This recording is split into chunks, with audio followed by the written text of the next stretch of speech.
Hey y'all, welcome back to the channel. So in today's video, we're talking about suspension. When you think custom suspension, I bet you think about a Jeep. Because Jeeps are the ones that get all the crazy cool coilovers and 4 links and 3 links, you know, the list goes on. So when it comes to an old Willys Jeep, by the time you get it, I'm gonna guess it's gonna need springs. I know this one did. So after 40, 50, 60 years of abuse and trail riding and farm and, you know, sitting out in the field rusting away, the springs are usually pretty well shot by the time you get a hold of them. So what I went with, even though there's good stock replacements out there, I lucked up and found this 1-inch over stock super lift kit. And unfortunately, they don't make this anymore, but I think it is such a great option. I wish they'd bring it back. So I've got the 1-inch overstock springs, and then these, I want to say they're Rubicon Express 3/4 inch lift shackles front and rear. And they're really cool because they've got these Zerk fittings in the bolts to grease everything. In combination, I've got, you know, around 1 3/4 inches of lift plus the 31 1050 15s I've got. But all this lift and this cool stance and this great look, it comes at a price. I'm going to show y'all what that is. All right, so take a look at that drive shaft angle. Now the angle really isn't that bad. I'm pretty happy with that. The main issue is right down here at the rear axle where it attaches to the yoke. You can see how it kind of planes out there. It kind of dips there, you know. I'm scared that's going to cause vibration, especially, you know, at higher speeds. We need to do something to fix that, and I think I've got the solution. All right, so what I've got here are wedge blocks. They're 4-degree wedge blocks. I think they're from ProComp, I want to say. But all they do is exactly what it sounds like. It's a wedge that I'm going to put between my axle and my spring. And that's going to just kind of tilt that pinion up just a little bit and kind of get that drive shaft back where I want it. And that should help with the vibration.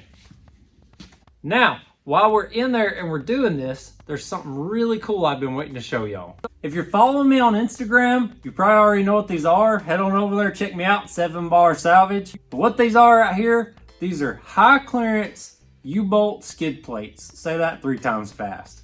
So the whole idea behind these is right now, the U-bolt hangs down below the spring where the nut goes on and everything. And so that tends to be a point where you get hung up at, especially on a spring under vehicle like this. So what these plates do, you have these pockets for the nut to go up inside. That gives you a flat bottom underneath your Jeep and one less point to get hung up on. My good buddy Dan, he whipped these up for me. I've got 4 of them. I've also got the CAD file that I drew this on, and I'd be happy to share it with any of y'all. I knew I needed those wedge blocks like a while back, but I was waiting on these so I could go ahead and just do it all at one time, get knocked out.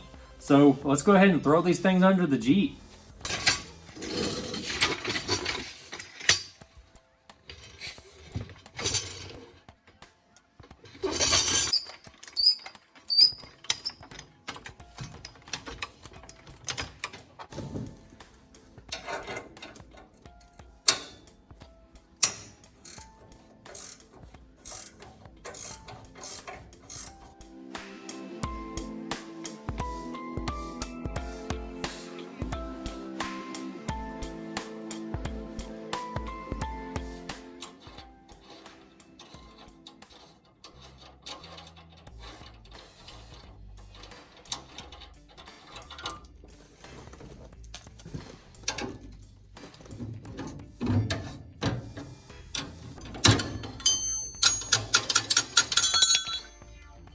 So obviously these new plates don't have mounting locations for the shocks like the old plates do.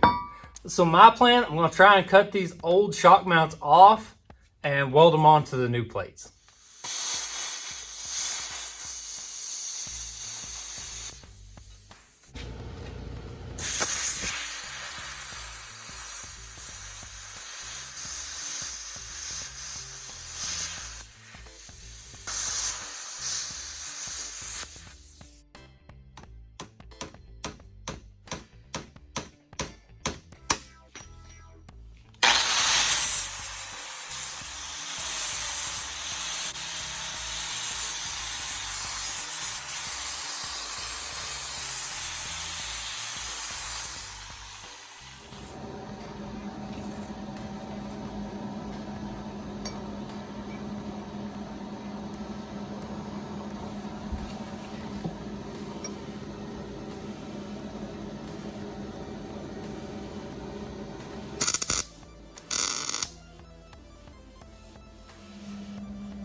So an issue that you're gonna run into with this is your U-bolts are gonna be way too long. And that wouldn't be too big of an issue if your U-bolts have more threads on them. Mine don't have enough threads, and I really don't want to spend the money on new U-bolts. And so it's really an easy fix. I'm gonna run a die down this, add me some more threads down to here, and everything should work great.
Alrighty, y'all, so that's got this driver's side one knocked out.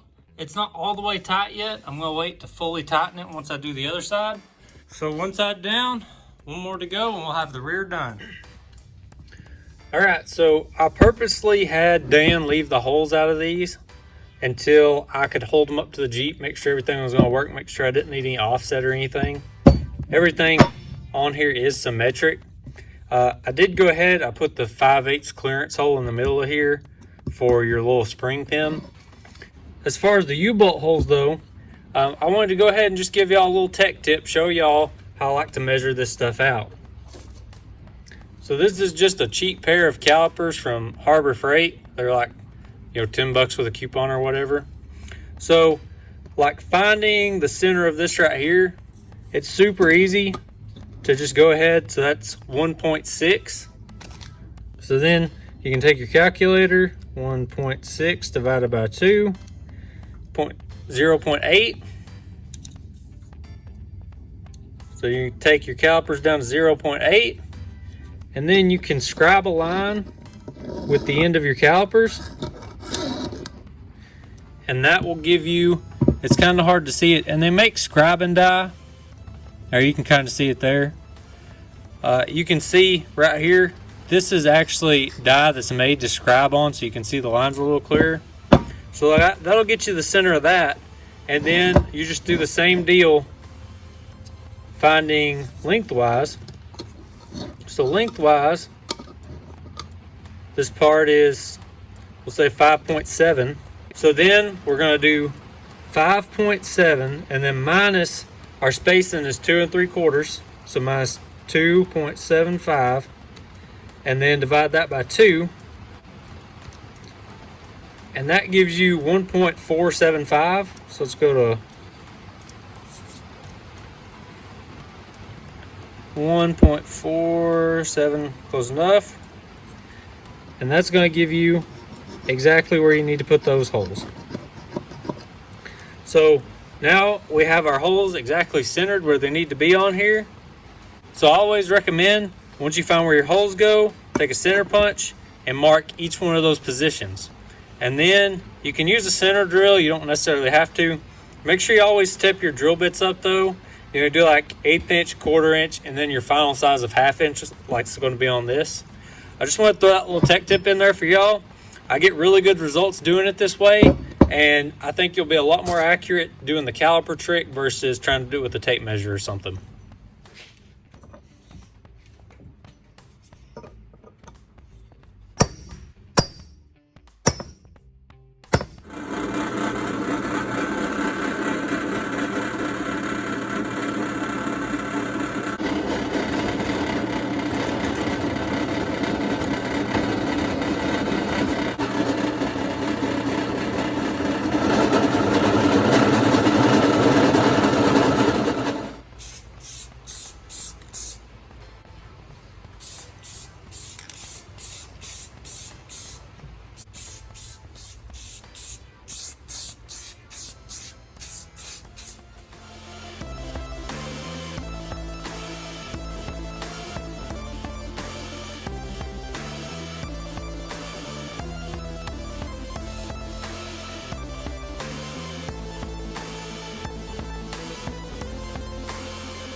All right, y'all, so that has got the rear end knocked out.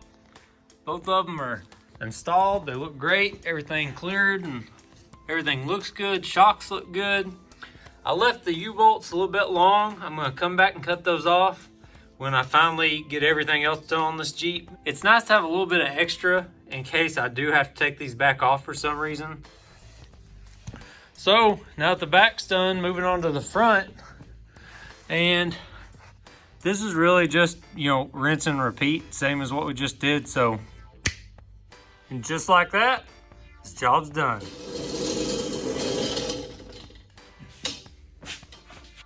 All right, y'all, so that finishes this job out. I'm gonna tell y'all what, this has gotta be one of the hardest projects I've done so far on the Jeep. It seems so simple, just bolting on new U-bolt skid plates, but it was a lot of work. Between the design, the machining, the modification, you know, fixing the U-bolts, painting and drilling all the holes, I bet you there's 40 man hours in these things, all said and done. When I started this channel, one of my objectives was to show how to do things by yourself from home to save a buck, you know, and still end up with a nice product. I'm really happy with how these turned out. I think they look great. There's really nothing like them on the market right now, so it's really cool to have them. But that being said, there's a website, Big Willys Jeep, I think is what it's called. He's got some really nice U-bolt skid plates like these. His are like bent sheet metal and then you weld up the seams, but his comes with all the hardware, you know, everything you need to do the job. You can buy them welded or unwelded, save a little money there. But for the price of those, I would almost say they're worth it over doing this right here. And that's not to deter y'all from trying this, you know? I mean, like I said, there's nothing really like this exactly on the market. So maybe y'all can find easier ways to do this. Time is valuable though. You know, most of the time you'll have a few hours on a weekend or something to do something like this. I spent weeks and weeks and weeks planning this out. I still hit roadblocks, but at the end of the day, I'm really happy with the product. I want to say another thanks to D&N Custom Creations. Dan really helped me out with the machining on these and they turned out great. Now, shock mount. So I ended up using the old ones off the old skid plates and they turned out really good. They look great. You could make new ones if you wanted to. I found out grinding the welds out versus the plasma cutter worked a lot better for those. One last thing I've got to do to completely say this is done is I've got to make shock mounts for the top of the frame rail that go up a little bit higher. You might have noticed my shocks are like really compressed right now. So I've got a plan for that. It's going to be really cool and you'll see that in an upcoming video. I appreciate y'all checking out the channel. I hope you enjoyed it. I hope you learned something. I hope you get out in the garage and you get something done this weekend. I'll see y'all next time.